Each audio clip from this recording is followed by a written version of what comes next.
As Nigeria struggles to come to terms with the economic recession the nation is facing, members of the National Union of Textile, Garment and Tailoring Workers of Nigeria gather in Benin City, the Edo State capital, for its annual education conference, which is aimed at x-raying the textile industry and its contribution to national development.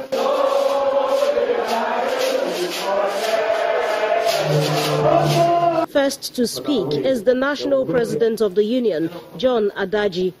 He challenged the federal government to, as a matter of necessity, develop a template to revive the textile and garment industry, as doing so will lead to the creation of jobs for Nigerians. The achievement of Buhari can only be measured by the numbers of the textile factory that's come back. Because that is the only sector that the army of unemployed we have today can absorb. So if anything must be done tangibly about unemployment, the textile sector is the place to go.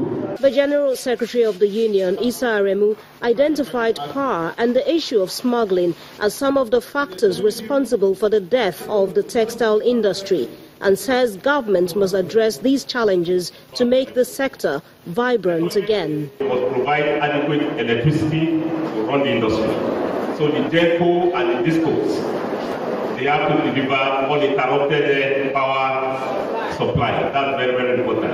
And lastly, I think the cost of production is very high in this country. There are some of our inputs, that are valuable locally, but the charges are even so high, such as gas.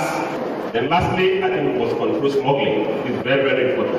Governor Adams Oshomole, a former leader of the Textile and Garment Union, insists that government must first acknowledge that there is indeed a big challenge in the industry and thereafter come up with a blueprint to fix the problems. That the change as it relates to the textile industry must be to change from importing textiles into Nigeria to producing textiles in Nigeria and exporting them abroad.